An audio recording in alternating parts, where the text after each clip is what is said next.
some of the under-the-radar players that can really make a difference for Arizona football this coming season.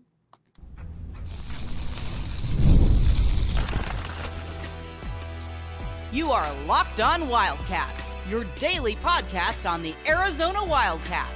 Part of the Locked On Podcast Network, your team every day. Thanks for keeping it Locked On Wildcats. I'm your host, Mike Luke. This show brought to you today by Gametime. Check it out. All right, we've got a lot to get to this show. We've been talking all summer about kind of the players that everybody knows about that are, really good. Obviously, your Noah Fafitas, your Tetaroa McMillans, and then, heck, even the ones that are obviously going to be pretty good, your Ja'Cory Karofsky Merritts, players like that. But now we're going to talk about some under-the-radar players that could really be massive breakout type performers for the U of A if everything does end up right. And the first one that I think we need to talk about is Jonah Rodriguez. Now, Jonah Rodriguez from San Diego State, he was somebody that he was very, very good for, Arizona wanted out of high school, and it was easy to see why. He was a top 50 kid out of California, and he was really, really good and could have gone to a lot of different places. Arizona wanted him. He went to San Diego State, didn't love it there, and he decided that he would enter the transfer portal, and the University of Arizona got him. Arizona looks at him, and you're like, okay, what kind of tackle could that be? And there's a spot that's open right now at that tackle position. So we will find that one out. But I do believe that he has a chance to be a real impact player. And I don't see why he can't. Again, about 6'4", 275, and the staff likes him a great deal. So we'll continue to see how exactly that plays out. But he's somebody to certainly keep an eye on. Michael Wooten is also somewhat similar in that regard as well. And that you watch him and you're like, all right, there's something to possibly like about him. Again, from Oregon. And I think when you're from Oregon, the other thing that is just because you can't play here doesn't mean that you can't make an impact, or just because you played at Oregon doesn't mean that you can't make an impact at the University of Arizona. So both those guys are going to have a real possibility to be able to play and to be able to make a difference. And I think that's why it's very, very important that Arizona finds somebody for that other tackle position. You find somebody for that other tackle position, then I think Arizona's in really, really good shape. Now, another guy that obviously kind of plays into all that is Raymond Polito. And with Raymond Polito, I think you watch him and you're like, all right, I mean, this is a dude that was committed to Alabama. This is a player that, and Alabama didn't drop him, but the previous coaching staff did a good job of getting a relationship with him. And lo and behold, he showed up here at the U of A. Now, the first thing that you look at is, what could he, why hasn't he gotten onto the field? And like we talked about, he's been very injury prone. He was injury prone in the summer as well, and into spring ball. He just got to stay healthy. But you look at him, he's a really big dude. He's well liked by his teammates. And again, another player that I think has a lot of potential, but we'll have to see exactly what he can do. I do think that he can be that guy at some point. But between those three, I think you're hoping that there's going to be some form of stability there at that offensive tackle position. And if there is, then you're going to be good, because the other four spots are pretty much locked in. You got Leif, you got Moy, you got Josh Baker, you got Big Jonah Sabanea. These are three players that I think you really hope can make that next boost. And if they can, then Arizona is going to be in really good shape. Another guy, too, that I think everybody was hoping was going to be able to step in and be that Jordan Morgan type was Alex Deuce. Now, again, that hasn't really worked out for a couple different reasons. Northwestern transfer, but the main reason why is he just hadn't been good enough. And I think that's something that that's a little bit disappointing, because I think this coaching staff thought that, or the previous coaching staff thought that, he could be that, and he was their highest rated player on their entire board. And one thing that the previous coaching staff did is they really did a good job of being able to, evaluate and figure out which players were which, who could do what. And that just, again, Deuce so far, maybe he's a player that just needs to play when the lights come on. But so far, I haven't seen it. And I never really quite saw it with him. But the previous coaching staff, like I said, had a pretty good track record with this. So we will we'll certainly keep you up to date on how exactly that one plays out. But I do think that, there's some really good offensive line prospects here for the U of A. It's just, it just kind of depends on how all of this, you just need somebody to basically be able to take that jump. Whoever takes that jump, then I think Arizona could really do some really good things. And if if that's the case, then then Arizona's offense is going to be good, because I don't really have any other questions. Now, again, we're going to talk a little bit about some of the other players on this offense who could make that impact. But so far, those are the offensive linemen that you're like, okay. Now, keep in mind too, I think with some players like a Tylen Gonzalez, an Elijah Payne, let's see here, I'm trying to think who the other one is. Both those guys, obviously, I think you were hoping that they would be able to kind of take that next step. There hasn't really been that next step.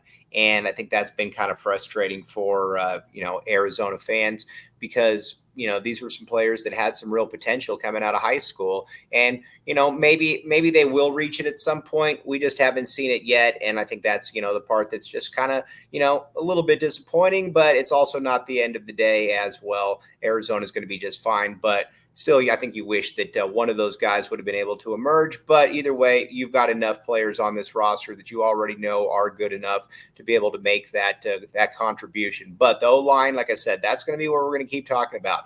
That other spot on the O-line. Plus, it would be nice if you're able to get a little bit of depth in there as well. If you're able to get some depth, then you're really, really cooking with it, because, like we talked about, there is really no excuse for this offensive line not to be, for this offense not to be really, really good. And if it's not good, then I think we immediately start to have some questions about, Babers and where everything is with him. But because this line, like I said, this should be a really good team. And not only should it be a good team, this offense should be one of the best in the entire country. And a big part is being able to figure out that last part on the offensive line. And if that's the case, then Arizona is going to be in some really, really good shape. So we'll find that one out.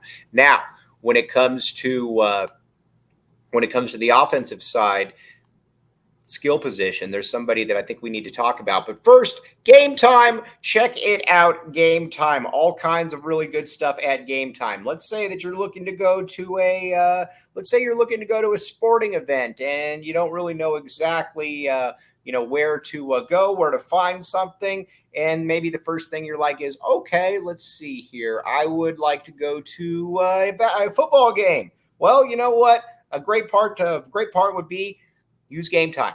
Gametime can help you out with all of that. And the great thing about Gametime as well is that that it's for a variety of different reasons you're going to be good.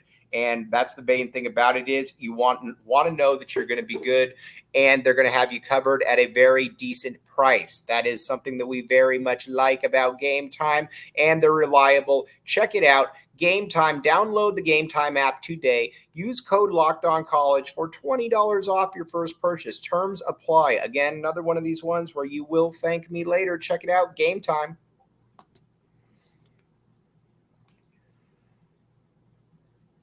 Thanks for keeping it locked on Wildcats and making this your first listen of the day. I am your host, Mike Luke. All right, now let's talk about somebody on the offense that I think is going to be really, really good. I'm super excited to see how Ramello Murphy works out. Now, Ramello Murphy from Old Dominion, obviously. With Ramello Murphy, there's a couple things that really stick out about him. First of all, he's quick and he was able to get open. With Arizona, that is a huge part of it. Can you get open? Because if you can get open, Noah Fafita is going to get you the ball. There's no doubt about it. Noah Fafita will get you the ball.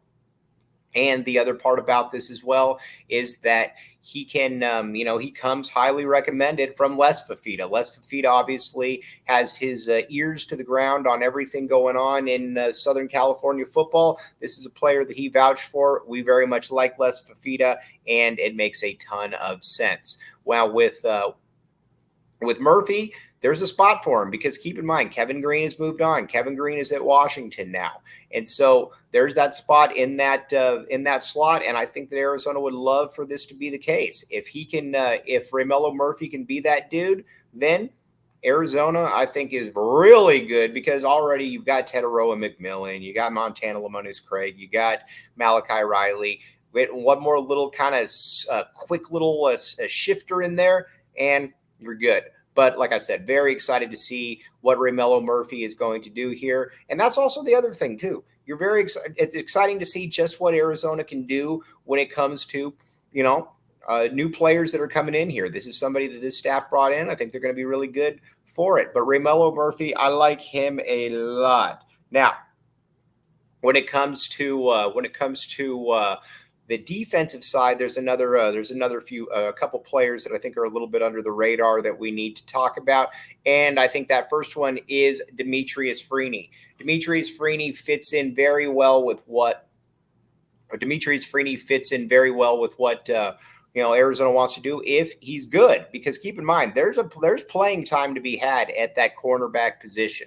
We've talked about it a great deal. You've already got Tacario Davis. You got the three safeties. You need to be able to get one other guy that can play that boundary corner. That way you don't have to put Traden Stukes in there, and you can keep Traden Stukes doing what Traden Stukes does best. And that's what we want. We want Traden Stukes in that spot where he can continue to play the nickel and be one of the best nickel backs in the entire country.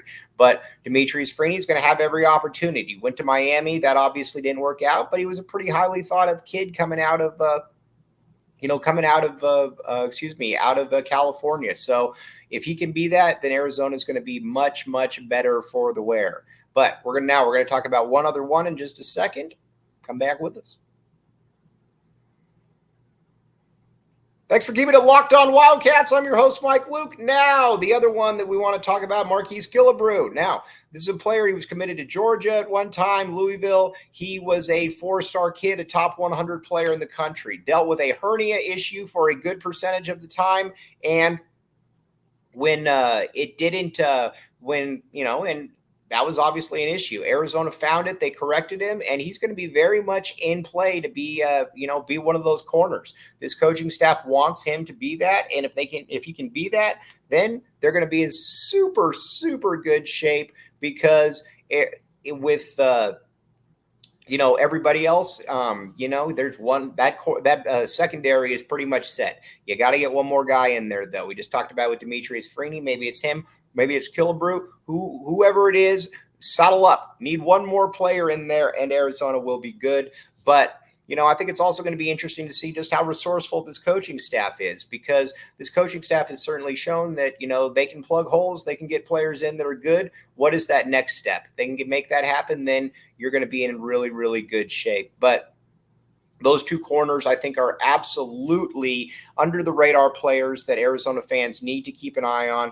And if it happens, then Arizona obviously will be in super good shape. So now tomorrow, we're going to talk obviously some more Arizona football, a little bit Arizona basketball as well, but really wanted to talk about some of their under the radar players. I think we've talked so much about, your Robert McDaniels, your Kellen Fords, your Ja'Cory Krosky-Merritts, that wanted to get some other players in here that are very talented. Some of these players are a year removed from being incredibly highly rated or being able to go wherever they wanted, and wanted to be able to give them some love as well. We're going to talk a little bit about Alonzo Carter as well, and just kind of this staff and where they see going forward. Plus, we're going to talk a little bit more Arizona basketball. Tommy Lloyd, the regulars. We're in it. We're not taking any days off around here, so that's what we're doing. But again, remember, names to keep an eye on: Michael Wooten, Jonah Rodriguez, Raymond Polito, Ramelo Murphy, Demetrius Freeney, Marquise Killebrew.